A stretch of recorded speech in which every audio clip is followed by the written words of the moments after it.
Sejam bem-vindos ao Espaço Opinião. Hoje começamos com o presidente do Turismo do Porto e Norte, que foi detido pela Polícia Judiciária ontem.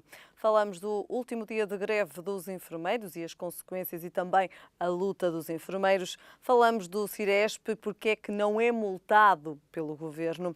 Abordamos também a questão de um abaixo-assinado para separar as freguesias de Matosinhos e, por último, terminamos com a crise na Venezuela. São então estes os temas que temos hoje em análise, comigo em estudo Narciso Miranda. Narciso Miranda, começamos precisamente com um tema local, de âmbito nacional, a detenção então ontem levada a cabo pela Polícia Judiciária do Presidente do Turismo do Porto e Norte, num caso que está então relacionado com ajustes diretos alegadamente lesivos do Estado. Olá. Eu acho que começamos com uma situação desagradável. E, como disse, é uma questão do Norte, mas de âmbito nacional, porque o líder da região de turismo que está preso para averiguações. O facto de dizer que está preso não quer dizer que esteja condenado, não quer dizer que esteja provado. Pronto, está detido. Está detido para averiguações e agora o juiz é que vai decidir quais são as medidas de coação e depois a investigação continua. De qualquer maneira, é desagradável porque quando uma pessoa fica detida é porque há razões suficientemente fortes para ficar detida. Mas nem sempre é assim, convém salientar. E eu tenho pena porque, segundo os dados estatísticos que existem, se tratava de uma pessoa muito empenhada nesta região do turismo, muito dedicada e diziam-me bastante competente. E a última vez que me recordo de uma intervenção pública dela até foi num debate que houve sobre a estratégia de turismo no âmbito das eleições autárquicas no Lais de Guia, em Matosinhos, e no âmbito de uma iniciativa promovida pela candidatura do Partido Socialista de Matosinhos, em que ele esteve lá a defender os pontos de vista dele para a estratégia a seguir, designadamente por Matosinhos, na região ou no espaço onde Matosinhos está inserido para as políticas de turismo. Portanto, a ideia que eu tenho construída, não em bases sólidas, em critérios perfeitamente objetivos, é que ele era um homem interessado e competente, dedicado, e até pode, em contrário, obviamente, um homem sério. Agora, pronto, são coisas que acontecem, muito desagradáveis, esta coisa dos ajustes diretos. Eu acho que em Portugal, sobretudo na administração pública, direta e indireta, e portanto se começou a entrar num processo de exageros absolutos, desde há anos, não é só agora. Lembro-me o problema dos ajustes diretos das escolas, da remodelação das escolas, da construção das escolas, no tempo dos governos liderados por José Sócrates, que abriram um grande espaço para que nas próprias autarquias e nos próprios serviços da administração central desconcentrada ou da administração pública, privada, mas de interesse público, se tenham cometido muitos exageros. E aqui há uma questão central que eu faço questão de salientar. Muitas vezes a ocasião faz o dito cujo. E em Portugal criaram-se muitos espaços de ocasiões para abrir condições para apetites excepcionalmente negativos. E eu fico com esta nota que quero transformar numa nota de caráter pedagógico, que muitas vezes há responsáveis indiretos que criam condições para que estas coisas aconteçam. Claro que isto não justifica crimes, isto não justifica práticas ilegais, isto não justifica práticas anormalmente colidindo com a lei.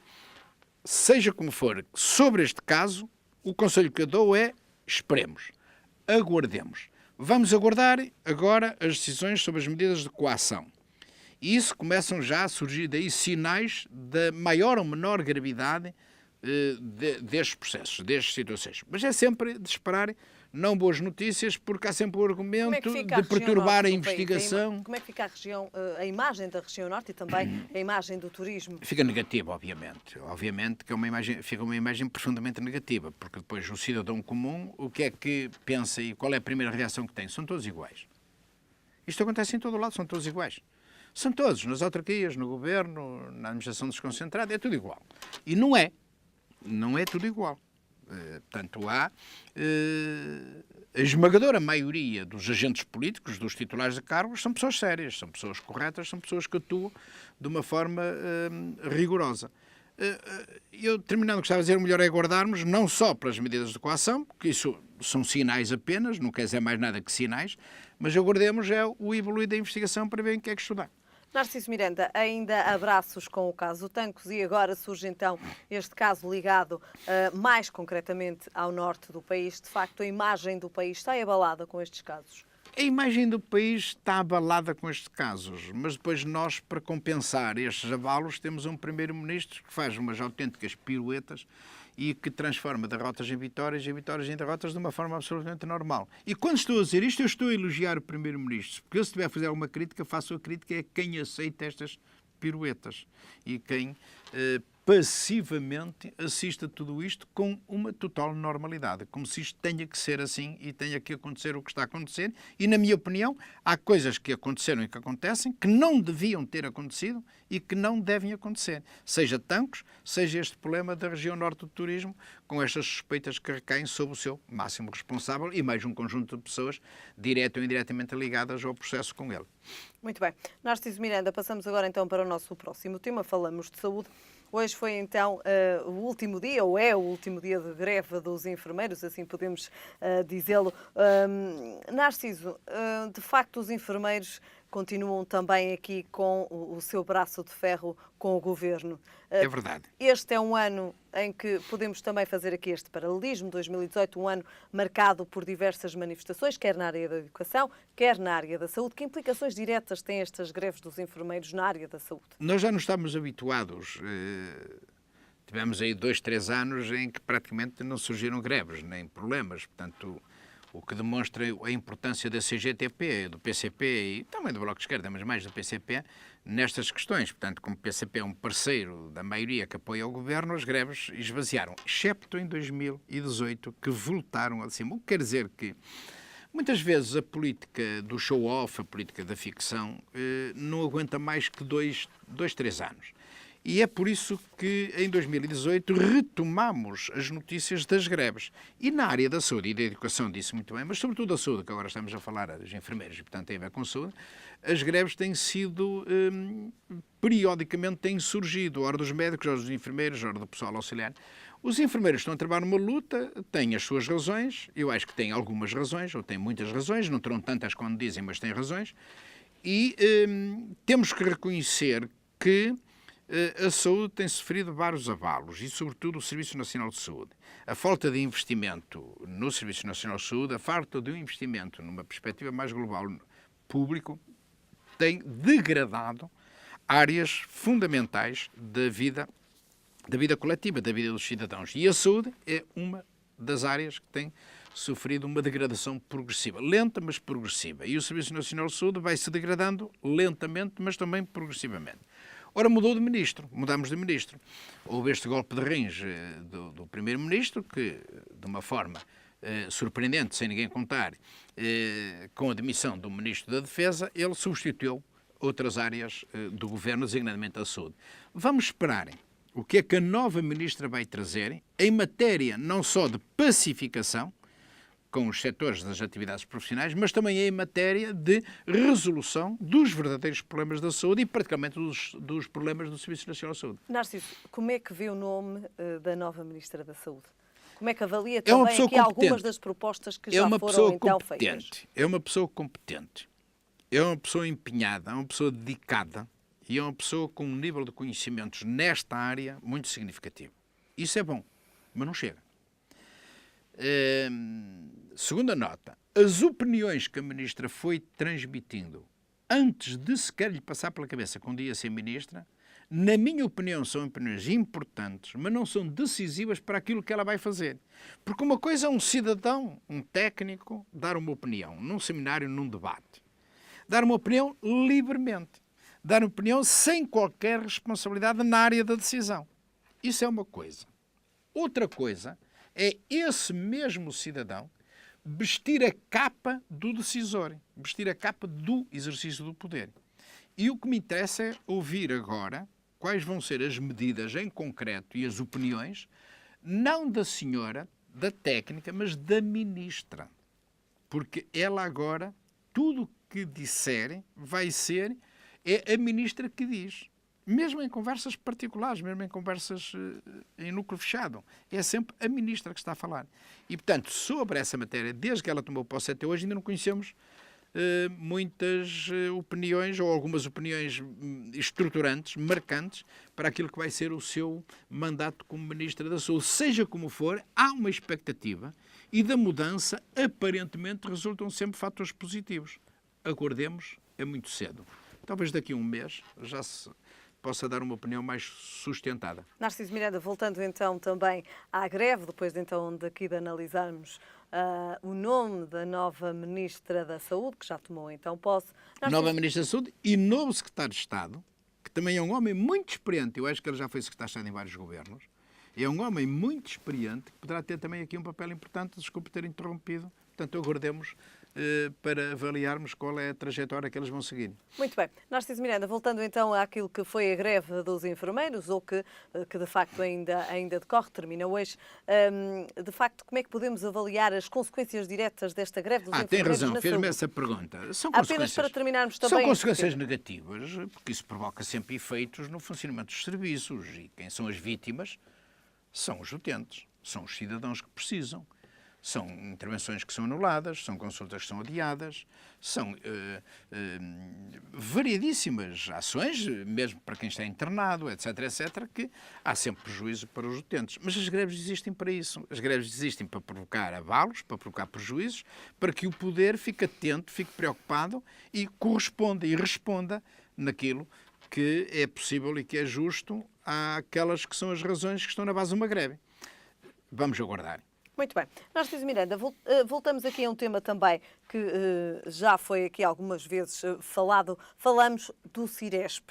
Um estudo, então, encomendado pelo Governo encontrou inúmeras limitações no contrato de parceria pública ou privada do Ciresp e existe aqui uma grande dificuldade em multar o Ciresp. É uma coisa que não se explica. Se há uma grande dificuldade é porque o contrato está mal feito. Se está mal feito, alguém o fez. Porquê é que não se avança já com a responsabilização de quem o fez? Responsabilização do ponto de vista dos titulares de cargos políticos. E, portanto, o que quer dizer que, avaliando isto, mesmo que superficialmente, as oposições têm razão. Mas em Portugal também já ninguém dá muita importância às oposições, infelizmente. Quer dizer, há há falhas graves. Há uma certa atitude de Ciresp, resignação das pessoas. Há falhas graves. E as falhas também estão patentes. E as falhas são contratuais. E as falhas são contratuais. Quer dizer, há uma falha contratual. Também. Que pode levar, por exemplo, se for aprofundada, à rescisão do contrato. Pode levar à aplicação de multas, pode levar a uma série de sanções que também estão previstas no contrato e que não se percebe muito bem porque é que o Governo tem dificuldade em as aplicar. Só há uma explicação. O contrato mal feito. Mas, repito, alguém assinou esse contrato. Alguém fez esse contrato. E não só alguém fez esse contrato, como alguém o avaliou previamente. Alguém o informou para que depois o decisor o concretizasse. Portanto, são dúvidas que eu acho que devem ser esclarecidas e a opinião pública deve ser também esclarecida sobre as razões, porque isso é dinheiro de todos. É o nosso dinheiro que está a ser mal utilizado. Mas não só. Não está a dar a eficácia que justifique esse investimento e esses gastos. E, portanto, é uma rede de emergência e que, de facto, deveria estar dotada de outras, digamos assim, de uma autonomia maior do que aquela que, de facto, está aqui patente neste As falhas são mais suscetíveis e mais sensíveis conforme os serviços que são prestados. Se for na saúde é muito grave, se for na segurança é muito grave e, neste caso, é da segurança, são situações, obviamente, muito grandes. Tem causa a segurança das pessoas e dos bens. E, portanto, nós sabemos todos o que aconteceu também com as falhas deste serviço nos incêndios do ano passado. Ficamos também aqui com um incêndio de Pedrógão Grande, onde, de facto, estas falhas foram mais visíveis. Ajudaram ao agravamento das consequências destes incêndios. Obviamente, e, portanto, isto tem peso, isto é muito importante. E eu acho que as entidades oficiais têm que dizer uma palavra. Olha, o Presidente da República que fala sobre tudo e qualquer coisa, acho que esperamos uma palavra dele sobre isto. Acho que ele também deve falar sobre isto. Não é só falar das coisas simpáticas. E o Primeiro-Ministro também, o Primeiro-Ministro deu uma palavra sobre isto. Tem que dar, deve dar.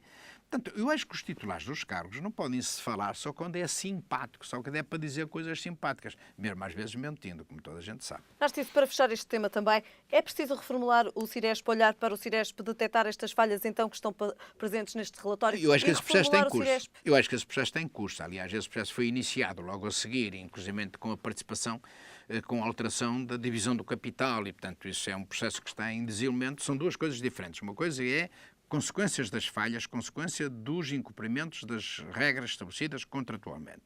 Outra coisa é as consequências, alterações que são introduzidas. Porquê é que o Governo não consegue multar o Ciresp? Não sei. É uma pergunta muito pertinente, muito importante, mas eu considero que é mau, considero que é grave, mas não me sinto com as qualificações técnicas e com os dados necessários para poder dar uma opinião segura e precisa. Porque acho que nesta matéria, que é tão suscetível, não devo dar opiniões superficiais ou opiniões injustas, ou injustamente incorretas. Há uma coisa que fica clara. Há uma coisa que fica clara, não funcionou, falhou. Há uma coisa, segunda coisa que é clara, o contrato não está a ser cumprido. Terceira coisa que é absolutamente clara, o Governo está com dificuldades de aplicar as respectivas sanções. São três coisas que, para mim, são absolutamente claras e três coisas negativas. Três coisas que aconteceram, estão a acontecer, que não deviam ter acontecido, nem devem estar a acontecer. E é preciso que este sistema funcione. É imprescindível. Ele foi criado exatamente porque é necessário. E era necessário para funcionar bem e para funcionar cumprindo objetivos que estão muito bem definidos. E isso não está a acontecer. Isso não aconteceu e ainda não está a acontecer. E ainda não está a acontecer. Ainda não está a acontecer. Um ano depois, ainda não está a acontecer. Exatamente. Quer dizer, que está tudo muito emperrado, está tudo com muita ferrugem, a administração está muito lenta, a investigação também está lenta e, portanto, sabe, isto funciona um bocadinho a empurrão, funciona tudo a empurrão, conforme a mediatização. Neste momento, quem comanda as operações, as intervenções, o que é importante e o que não é importante, são os mídias, é a comunicação social. Se aparecer nas televisões a falar nisso, vai ver como isto anda depressa. Esta é a grande questão. Muito bem. Infelizmente. Narciso Miranda, passamos então aqui a outro tema. Falamos agora da questão das freguesias e falamos aqui de uma questão bem perto de nós. É um tema local, falamos de Matosinhos. Um grupo de cidadãos do Concelho de Matosinhos recolheu mais de 1.100 assinaturas no abaixo-assinado para reivindicar aquilo a que se pode chamar desunião das freguesias da Senhora da Hora e de São Mamede em Festa. Narciso Miranda, certamente sendo conhecedor desta realidade, primeiramente, o que é que Matosinhos perdeu com esta união das freguesias da Senhora da Hora e de São Mamede em Festa, que leva então a que um conjunto de cidadãos crie um abaixo-assinado para que haja então esta separação? Eu preferia dizer que não ganhou nada. Ou então, para ser mais preciso, tudo aquilo que se dizia que seriam ganhos, designadamente poupanças, designadamente ganhos na área financeira, são argumentos que faliram. Não é verdade. Portanto, não se ganhou nada. Se não se ganhou nada, não se justifica manter a situação. O que é que se perdeu? Na minha opinião, perdeu-se uma coisa que é mais importante, que é o exercício do poder de proximidade. Perdeu-se proximidade. Repare, nós estamos a falar de duas freguesias que são duas cidades, São Mamede em Festa e Senhor da Hora. Duas cidades, ou duas freguesias, que são maiores do que mais de uma centena, do que mais de 2 centenas de municípios portugueses. São duas grandes freguesias com dezenas de milhares de pessoas. Anteriormente, antes desta reforma que foi feita há poucos anos, tínhamos em São Mamede em Festa, órgãos locais. Tínhamos uma junta de freguesia e a respectiva Assembleia de Freguesia. Tínhamos na Senhora da Hora exatamente a mesma coisa. Deixámos de ter isto para ter um só órgão de freguesia. Temos só uma Assembleia de Freguesia da união das duas e uma junta e um presidente de junta. Portanto, perdeu-se na proximidade. Porque este presidente da junta tem dificuldades em chegar da mesma maneira, com a mesma eficácia que anteriormente, a mais de meia centena de milhares de pessoas. Estamos a falar de grandes freguesias, não estamos a falar de freguesias de 2.000, ou 3.000, ou 4.000, ou 5.000 pessoas. Nem sequer estamos a falar de freguesias de 20.000 pessoas. É muito mais que isso. Logo, estes cidadãos uniram-se, foram para o terreno e disseram, afinal, nós não ganhamos nada com isto. E, portanto, vamos avançar com o processo para pedir a desunião. Teve mais desvantagens do que vantagens. E, por outro lado, há aqui uma questão central. é que São Mamede em Festa é hoje uma comunidade muito sólida, com uma identidade muito própria, com um património histórico-cultural também marcantes. E a Senhor da Hora a mesma coisa. A Senhor da Hora também é uma freguesia, que hoje é cidade, com uma identidade bem definida, com uma história e um património bem conhecidos e, portanto, as pessoas não percebem muito bem porque é que foi preciso unir duas coisas que não colam, que não se articulam e que ainda por cima são, entre comas, monstros em termos de peso populacional. Tão próximas e tão diferentes. Tão próximas e tão diferentes. E por isso esses cidadãos avançaram e o dado importante é que a Assembleia de Freguesia desta união, isto é, com eleitos em São Mamede em Festa e com eleitos vindos da Senhora da Hora, reuniram-se, debateram e votaram. Votaram o quê? Votaram a desunião. Isto é, votaram uma proposta para se voltar ao processo anterior, para deixar de haver uma união e passarmos a ter a freguesia de São Mamede em Festa, a freguesia da Senhora da Hora, com os respectivos órgãos autárquicos. E essa proposta foi votada espantosamente apenas com 3 abstenções. Reparem que a situação é verdadeiramente consensual. Só 3 eleitos do PSD, e por razões político-partidárias que nós conhecemos, abstiveram-se, não quiseram ter coragem de votar contra uma reforma feita pelo seu partido, mas também não tiveram coragem de votar contra. Todos os outros votaram a favor. O PS, o PCP, o Bloco de Esquerda, 2 candidaturas independentes votaram todos a favor da desunião. Qual é o efeito disto? Vamos ver. Quer dizer, o facto de haver esta votação não quer dizer que a decisão esteja tomada. Agora, há uma questão que já se está a respirar, já se está a sentir. É que isto vai provocar o efeito contágio. Em Matosinhos já é inevitável. Nas outras freguesias vai toda a gente começar já a trabalhar para pedir a desunião. E eu acho que isto vai muito além disso, porque as notícias, entretanto, propagam a decisão. É um reflexo de que foi uma medida que não foi uma medida positiva em nenhuma daquelas freguesias que houve a junção? Foi uma medida imposta pelo FMI. Eu não me limito a dizer que foi uma medida imposta pelo governo de Passos Coelho. Foi uma medida que o FMI impôs a Portugal. E que o governo de Passos Coelho acionou. E atenção ao que eu vou dizer. É verdade que há erros, mas nada voltará a ser como antes. Isto é, mesmo que agora se faça a revisão da reforma, que ninguém sequer fique convencido ou a sonhar que vai voltar tudo ao princípio, porque não volta. O que é que vai mudar? Provavelmente vão-se fazer correções, provavelmente não se vão eliminar, as freguesias que foram eliminadas não se vai manter esse número, vai reduzir, mas há algumas uniões que foram criadas que se vão manter e que se justificam. E que é normal que se justifiquem. Portanto, eu não acredito que vá acontecer aquilo que o PC defende, e talvez também o Bloco de Esquerda, que é voltemos ao princípio. Portanto, anulámos a reforma que foi feita em 2013, acho que foi 2013, anulemos a reforma e volta tudo ao princípio. Nos concelhos onde havia 50 freguesias, voltámos às 50 freguesias. Nos concelhos onde havia 10, como a Matosinhos, voltámos às 10. Nos concelhos onde havia 30, voltámos às 30. Isso eu acho que não vai ser possível. Embora, no caso concreto, estamos a falar que é Matosinhos, a minha convicção profunda é que quando se pegar neste processo, voltamos às 10 freguesias. Eu sei que há opiniões diferentes da minha, há quem diga 8, passamos de 4 uniões para 8, não tenho bem certeza, mas creio que alguém do PS está a defender isso, mas eu acho que devemos voltar às 10 freguesias, porque a grande riqueza de Matosinhos é a sua polivalência. Isto é, nós temos 10 freguesias, todas diferentes, todas com património histórico-cultural, todas com uma identidade bastante marcante, mesmo as freguesias mais pequenas, que são Santa Cruz Bispo e Guifões, e, portanto, é muito difícil nós voltarmos, em vez de 10, para 8 freguesias, porque se voltarmos às 8, Guifões tem que ficar agregado, perguntei a quem? A Lessa de Balio, a Custóias? Santa Cruz Bispo ficava agregado a quem? Prafita, que é a freguesia mais próxima, a Lessa de Palmeira. Duvido que as populações, quer de Guifões, quer de Santa Cruz Bispo, aceitem pacificamente essa solução. Portanto, eu defendo que se vote às 10 freguesias, mas tenho certeza que isso não vai acontecer no todo Muito nacional. Bem. Narciso Miranda, para terminar este programa hoje, falta-nos então falar da crise na Venezuela, uma nota muito breve relativamente a É recorrente. E as implicações que tem na América do Sul a crise na Venezuela. A crise na Venezuela agrava-se dia após dia, com as consequências que todos nós sabemos na América do Sul, mas também para milhares e milhares de cidadãos portugueses ou de origem portuguesa que lá estão.